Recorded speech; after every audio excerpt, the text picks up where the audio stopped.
I used to think nothing could surprise me anymore, especially after growing up in a family that always prioritized everyone else's feelings over mine. But then came one fateful Sunday dinner that shattered that illusion. It made me realize, even when you think you've retreated far enough to protect yourself, they can still find a way to break through. That evening, we were all sitting around the dinner table as usual. The smell of roast meat and cornbread filled the air, silverware clinked gently, and the low hum of the TV played the evening news in the background. Everything seemed perfectly ordinary, until my mom set her spoon down, glanced at my dad, and then they both turned to me, as if they had just remembered something.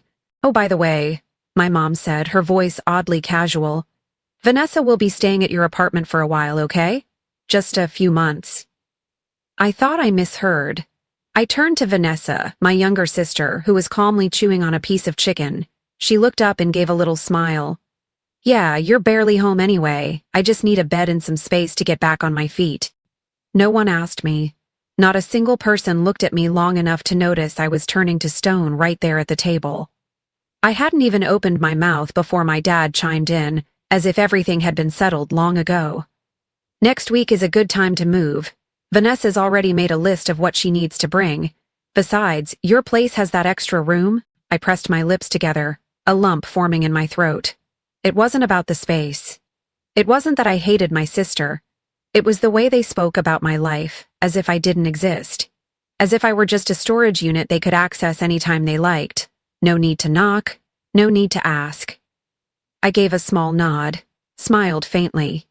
No one noticed that I was already making plans. They were too used to me being silent, never pushing back. Have you ever sat at a family dinner table and realized they were making plans to let someone else live in your home, as if you were invisible? If you have, then you know exactly what that moment feels like. And if you haven't, stay with me. Because this is the story of what happens when a quiet woman finally draws a line for herself. Late, perhaps, but better late than never. And if you've ever been the one overlooked, if you've ever felt like a shadow in your own family, leave a comment. I want to hear your story. Hit like, share this, because someone out there might need to know they're not alone. My name is Madison. I'm 32 years old, the middle child of 3 siblings, and for as long as I can remember, I've been the one no one has to worry about. Not because I was perfect, simply because I never caused trouble. I didn't make mom cry, didn't embarrass dad in front of the neighbors, didn't leave a mess for everyone else to clean up. I studied on my own, applied to college by myself, worked part-time to pay for my dorm because, as mom put it, "Vanessa's going through a rough patch right now, honey, so try to manage on your own, okay?" I got used to being seen as stable, and in my family, stable was just a nicer word for invisible. Vanessa is the youngest, 4 years younger than me, and I say this without malice, but probably with the full agreement of my entire family. If there were an Olympic gold medal for making the worst life choices, Vanessa would be breaking records. She dropped out of college because she felt trapped, moved in with a guy she'd known for 3 weeks only to break up 2 months later, borrowed money from everyone to start a healing podcast, and most recently got fired for live streaming a rant about her ex-boss on Instagram. But my mother still cradles Vanessa like she's a child who just fell off her bike. Poor baby, she just hasn't found the right environment yet. Every time something happens, the whole family scrambles to pull her out of another rough phase. And Kyle, the oldest, honestly, I don't even know where to start. Kyle is the kind of guy who, at 35, still lives at home, uses the garage as his gaming cave, and considers putting gas in mom's car a productive day. He's so lazy, he doesn't even know how to turn on the washing machine, yet somehow, he's treated like the man of the house. I remember one weekend during my sophomore year of college, I came home for a short visit, right when Kyle had the flu. I hadn't even put my bags down when Mom shoved a container of porridge into my hands and said, "Make this for Kyle, would you? I'm exhausted." While I was sweating over the stove, Vanessa was painting with watercolors in the garden. Dad was watching baseball, and Mom was out front telling the neighbors, "Thank goodness for Madison, she always takes care of herself." I grew up in the kind of family where every effort I made was treated as expected, never celebrated. I remember the first time I got promoted. I was so excited I called home to share the news. My dad said, "Yeah? So, how much are you saving now?" My mom asked, "Vanessa's still job hunting. "Do you know any companies that are hiring?" And that was it. No one asked if I was tired, if I was happy, or if I was proud of myself. I once gave up my bedroom so Vanessa could have a place to stay after her first breakup. I once volunteered to babysit Kyle's kids so Mom could attend a neighbor's wedding. I once spent 2 full days scrubbing and decorating the entire house for Thanksgiving, because if Madison's handling it, we know it'll get done. All of it happened without anyone asking if I had the time, or if I even agreed. I'm not a saint. I've had moments of frustration and anger, but whenever I said no, it was like I had shattered some sacred cosmic order. "What's wrong with you?" my mom would ask. "Is something going on at work?" my dad would prod. Kyle would scoff with that condescending laugh. Vanessa would fake tears. So, I learned to smile, softly, step back, get it done. And slowly, I became a shadow of myself inside my own family. When I finally scraped together enough money to buy a small condo in Mission Hills, San Diego, it wasn't just a property. It was a milestone. The first territory in my entire life I could truly call mine. No one could touch it. No one could make decisions for me there. I thought that would be enough. That if I kept my distance, lived independently, never relied on them, they'd leave me alone. But I was wrong. They didn't just cross boundaries. They just didn't see them. They treated that condo like it belonged to the family and assumed I would share it whether I agreed or not. And that night at dinner, when they casually announced Vanessa would be staying at my place for a while, I realized something.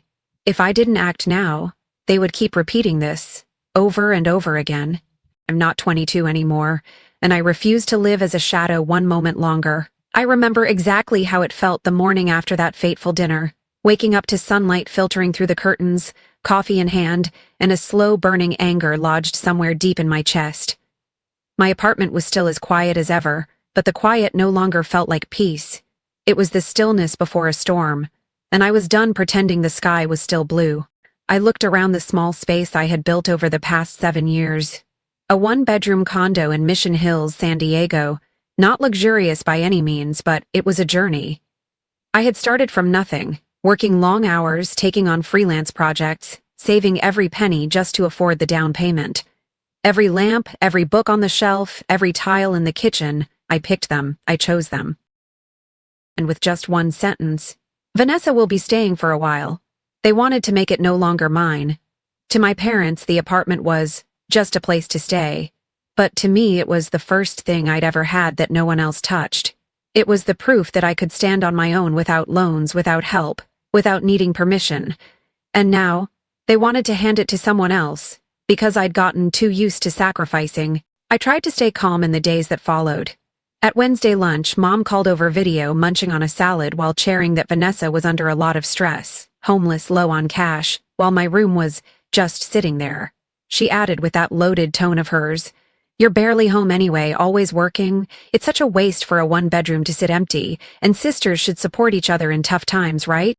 I smiled softly. "Sure, Mom, I'll think about it." But in my mind, red warning lights were flashing.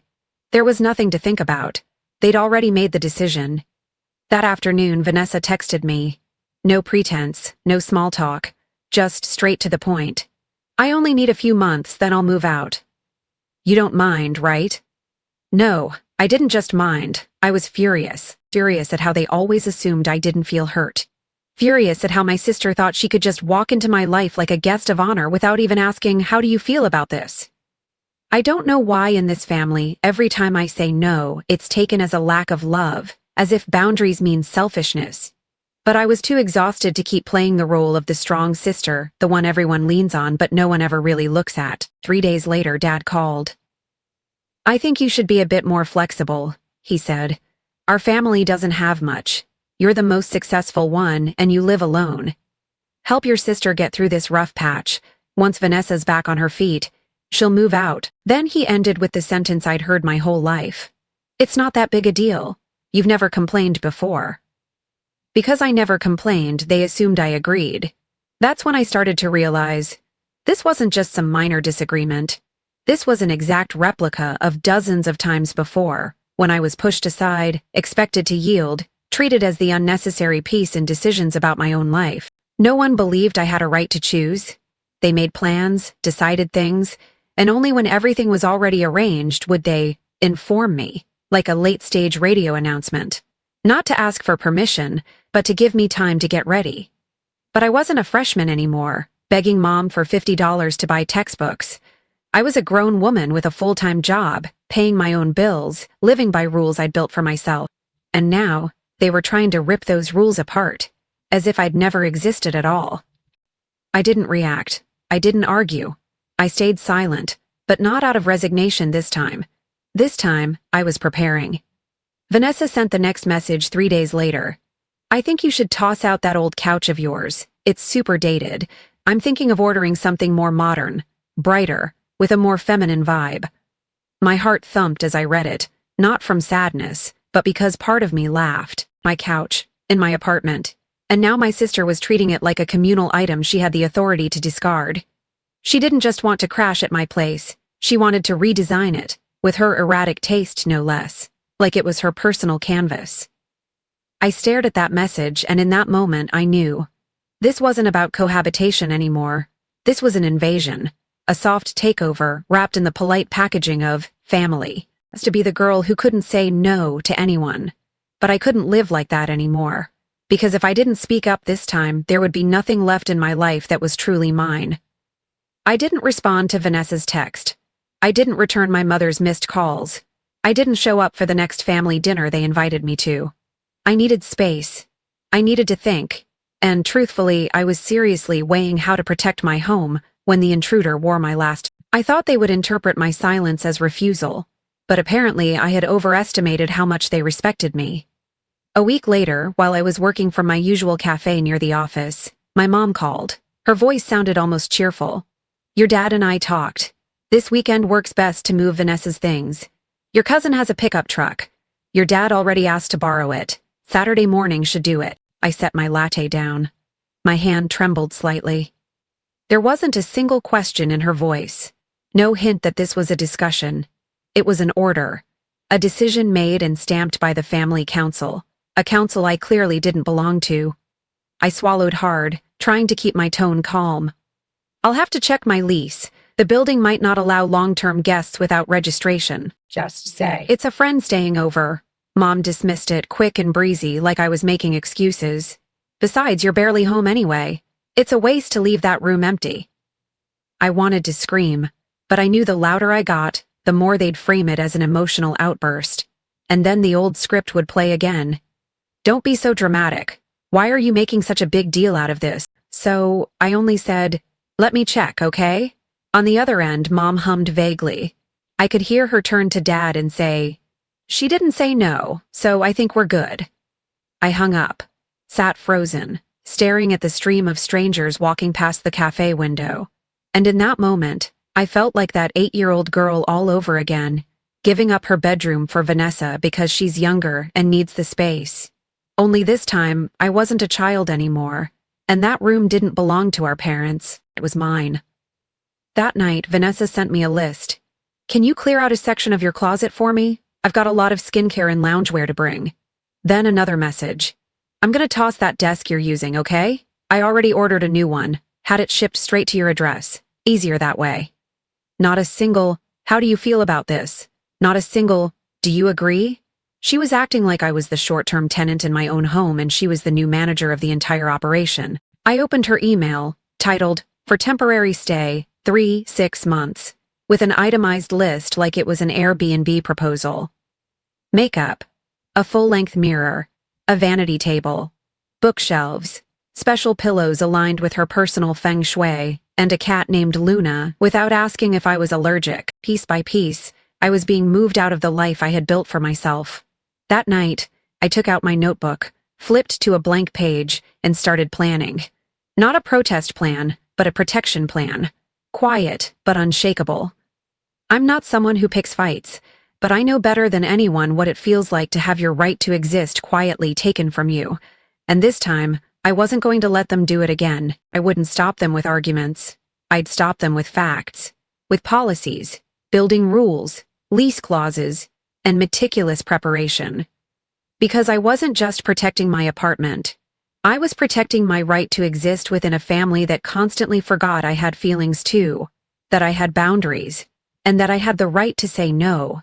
I knew that as long as I stayed quiet, they'd assume I was okay with everything. And that's exactly what happened. The next day, my mom sent me a photo of a pastel pink vanity and casually asked, "Thinking of ordering this one for Vanessa, okay? Super cute. Would look great in your apartment." I texted back one word, "Sure." By now they were fully in action mode. Vanessa kept sending shopping links, throw pillows, bed sheets, an essential oil diffuser. Dad called asking for my building's exact address and gate code. Mom ordered an Uber to test how long it takes from the bus station to your place. I started getting delivery notifications from Amazon, Target, Wayfarer, all addressed to my home. I didn't stop anything, but inside I was getting ready. That evening, I sat quietly in the apartment, looking at every familiar corner they were planning to replace with someone else's tastes. I didn't cry. I had no tears left for this feeling. I just felt cold. Cold and strangely clear-headed. I opened my laptop and logged onto the building management's website. Since I was the primary leaseholder, I had access to the full list of policies. A small line, barely noticeable but packed with power, appeared on the screen. No long-term guests, over 14 consecutive days without an approved sublease and formal authorization from management. I took a screenshot, saved it. Then I drafted an email. "Hello, my name is Madison Lee, current tenant of Unit 3. See, I'd like to confirm the policy regarding long-term guests and the process for subleasing if necessary. I'm concerned about potential overstay from visiting family members beyond the allowed period." Less than an hour later, the building manager replied, "Thank you for reaching out, Ms. Lee. As stated, any occupant staying beyond 14 days must have a signed sublease, undergo background checks, and receive management approval. Otherwise, it will be treated as a lease violation." I read the message again and again. It felt like the first shield had just been raised. Next, I called Travis, a coworker of mine who had just gone through a breakup and was looking for temporary housing after his ex kicked him out of their apartment. I'd known Travis for 3 years. He worked in the financial planning department, steady, clean, quiet. Ideal. "Travis," I said over the phone, "you're still looking for a short-term place, right? My apartment has an open room, and I could use someone legitimate staying there for a while." He hesitated. "What are you getting at?" I smiled faintly. "Would you be open to being a legal subtenant? Proper paperwork and everything. You move in, and I step back from the battlefield for a bit." We met the next day and signed a clear agreement.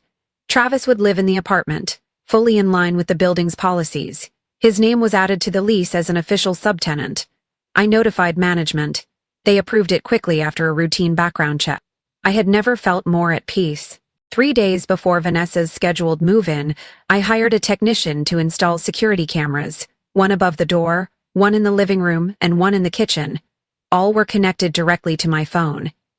I didn't need recordings.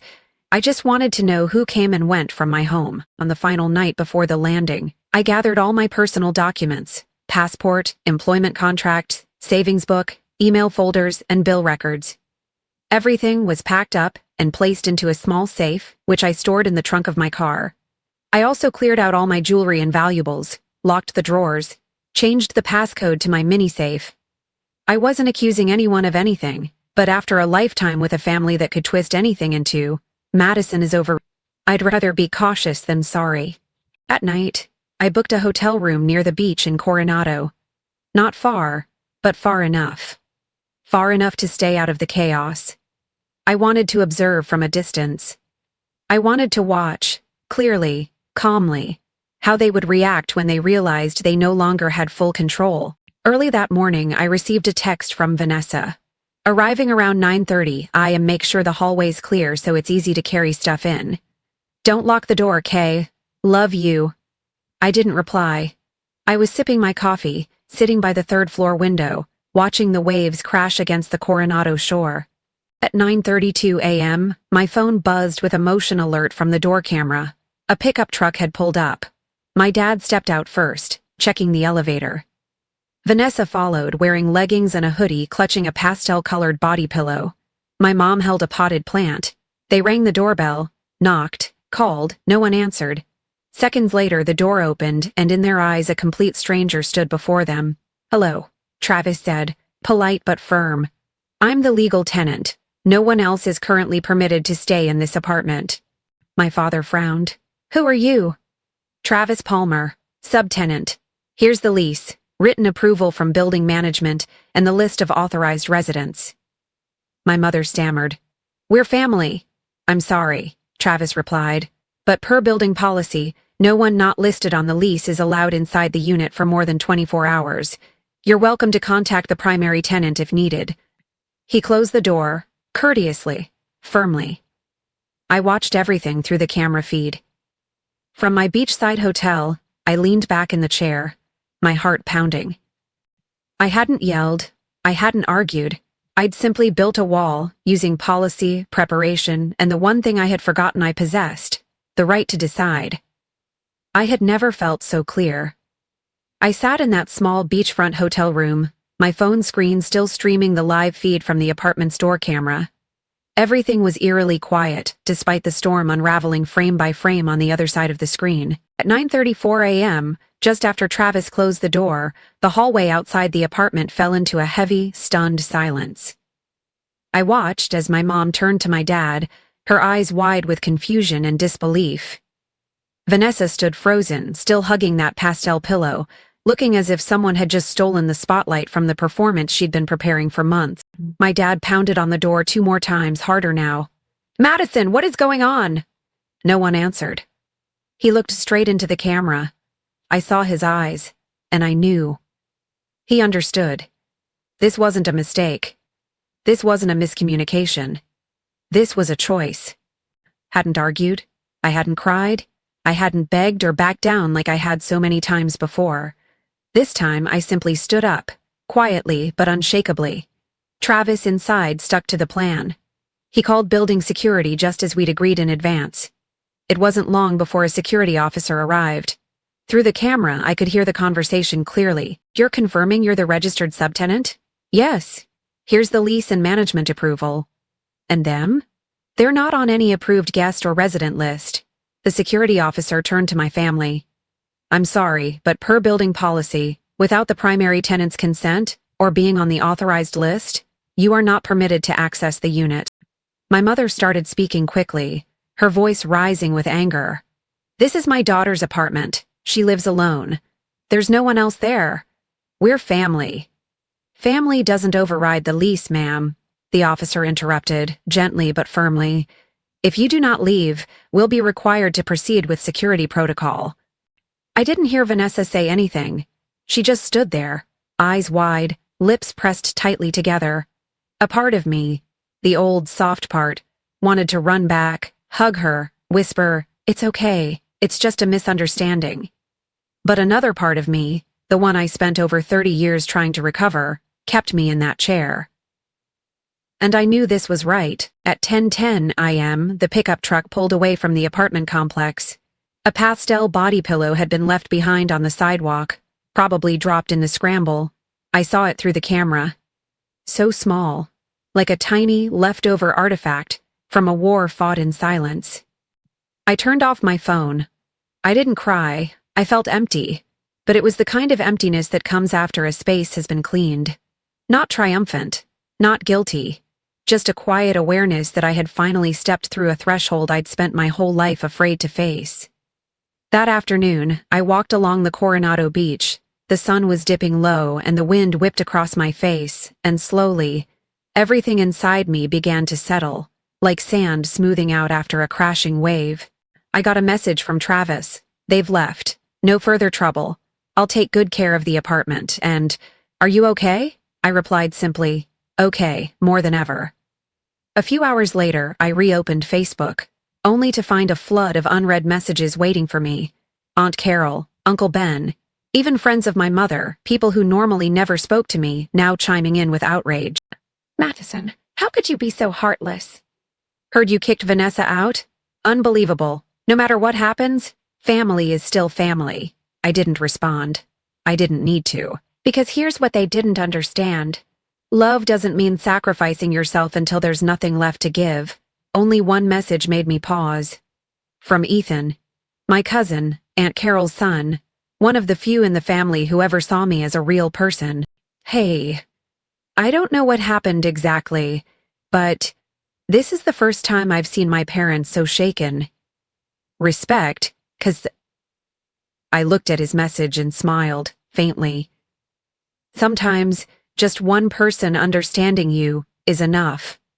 That night I returned to the apartment to take over Travis's night shift. Everything was just as I left it. My pillow still sat on that old, tacky couch I'd never felt the need to replace. I lay down, took a deep breath, and for the first time in a very long time, I felt this was truly home. Not because no one else was here, but because I knew no one else could decide what happened here anymore. Except me. The next morning, as I was making coffee in the kitchen, my phone rang. It was my dad. I hadn't planned to answer, but something in me said, "Face it." I picked up. "Madison," he said, sharp from the start. No hello, not even a "how are you."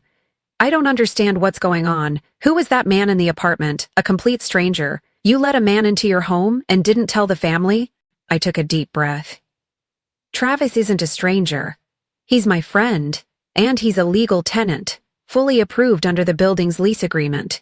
My father practically shouted, "That apartment is yours. How could you let someone else in without telling us, without informing the family?"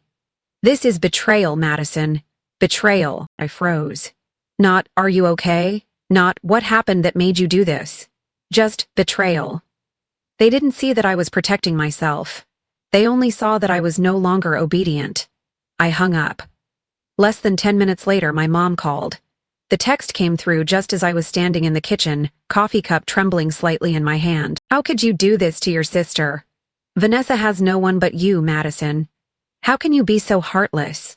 She lost her job, got kicked out, and you give a stranger a place in your home instead of your own sister? We're beyond disappointed." I set the phone down on the table. My coffee went cold. My fingers were icy. I had expected pushback, but I hadn't expected them to turn so sharply, so completely. After years of silence, compliance, enduring everything quietly, now that I'd drawn a boundary, I had instantly become the villain.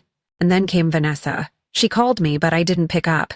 She left a voice message nearly 2 minutes long. Her voice broke from the very first sentence. "You really did this? I thought you were okay with it. Mom and Dad said you didn't object. I made all the preparations. I thought this was my chance to start over. Why would you choose some random guy over your own sister? You know I have nowhere else to go, no money." The logical conclusion I had been unable to untangle, I told myself then. I sat and listened to the entire message, then turned it off. I didn't reply. I stepped out onto the balcony. The San Diego wind whipped past me. My apartment was still intact. Travis was in the other room, quietly present. No yelling, no one rifling through drawers, no one replacing my things with some feminine vibe they picked for me. And I realized, for the first time in my life, I didn't feel guilty for protecting what was mine. They were angry, they lashed out, but I was still here, calm, solid as bedrock in the middle of the tide. Because I knew, their fury didn't come from something I did wrong. It came from the fact that I was no longer easy to control. I knew I couldn't hide forever, not because I felt guilty, but because I understood. If I ever wanted this cycle to end, I had to face them.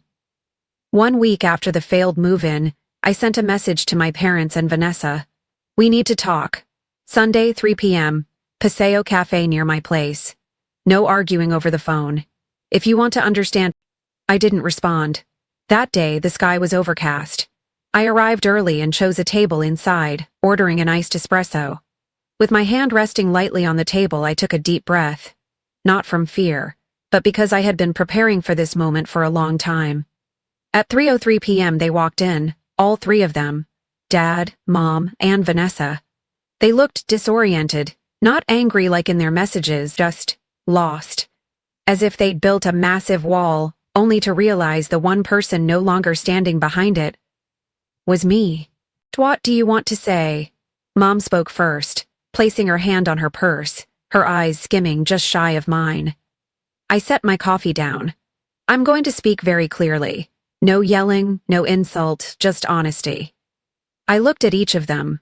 For the first time in my life, I didn't feel like a 10-year-old child on trial in a family courtroom. I was me, an adult, with boundaries, with the right to speak. Apartment is mine, legally. I lease it. I pay for it. No one, not even you, gets to decide who lives there except me. Dad grimaced. Madison, you... I raised my hand, gently but firmly. I'm not finished. I turned to Vanessa. She was looking down, fidgeting with her fingers. You didn't ask. You acted like it was already settled. You sent over packages, ordered furniture, made plans to redesign my space, and not once did you ask how I felt about any of it. Vanessa opened her mouth. I thought you were okay with it. Mom and Dad said you'd be fine. I interrupted, steadying my voice. You didn't think. You chose to believe the version that was easiest to hear, because you're used to being allowed to. My mom sighed, as if my composure offended her. We're family, Madison. How can you be so cold? I looked straight at her. I'm not cold. I'm clear. My whole life I've been called the strong older sister, expected to give in, to endure. No one asked if I was tired, if I was hurt. You all got used to my silence and used it as an excuse to pile more weight on me. Dad shook his head. You're being dramatic. No, I'm being truthful. I leaned back slightly, my voice lowering, not as a threat, but to mark the end. From now on, any decision that involves me, my time, my space, my property, or even my presence, requires clear consent. No assumptions, no reading between the lines, no I thought she'd be okay. Without that, I will treat it as a violation, and I will respond accordingly, legally and decisively. No one said anything. None of them were used to me having boundaries. Vanessa looked at me. For the first time, there was no resistance, no anger, just something that looked like regret. I'm sorry, she said, her voice barely above a whisper. I really thought you wouldn't mind.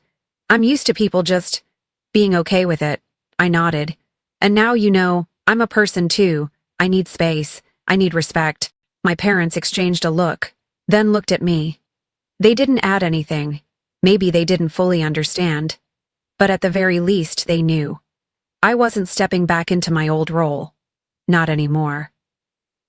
We left the cafe in silence. No hugs, no explosions, just a quiet shift from a habit of control to a new kind of reality. I know this much clearly, directly, and I don't regret it. Vanessa didn't move in.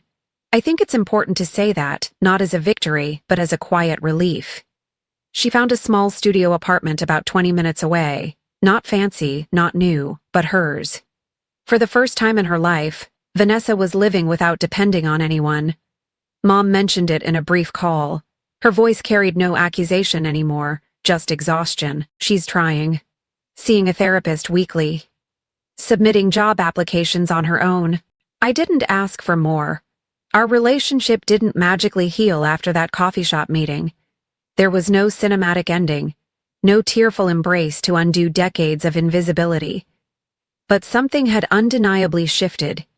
They started to pause, before speaking, before deciding, before assigning me the same old role.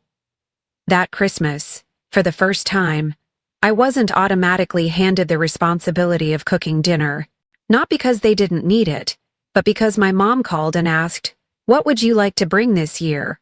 A small question, but it nearly made me cry. I chose pumpkin pie and kale salad, two dishes I liked making, not ones the family needed me to make. When I walked into the house, no one pointed me toward the kitchen. No one handed me a to-do list. My dad nodded in greeting. Vanessa gave me a soft smile, and my mom said, "Thank you for coming." My apartment is still the same old apartment, but it's no longer the place I ran to after every time I was invaded. Now it's truly home. I bought new curtains, finally printed and hung a few photos I'd always hesitated to frame. The tacky old sofa is still there, and I love it more each day. Because it's mine. No one else picked it out for me. Travis moved out after 2 months. When he left a handwritten note by the stove. "Thank you for letting me stay here, and for letting yourself stay here. Keep the apartment, but more importantly, keep your voice." I kept that note, framed it, placed it on my desk. I used to think strength meant sacrifice, endurance, being the bigger person. But now I understand, real strength is knowing how to say no. It's not waiting for others to understand before giving yourself permission to feel safe. It's refusing to play the supporting role in someone else's story, even when they call it family. When I walk through my apartment door each evening, I know this. I no longer have to lock myself away just to keep the peace. I just have to live in alignment with what I know is fair. And if you've made it this far, maybe you've done something similar. Or maybe you're standing right on the edge, unsure if you can draw that line. Just remember this. If you say no, they might resent you for a while. But if you don't, you'll resent yourself forever.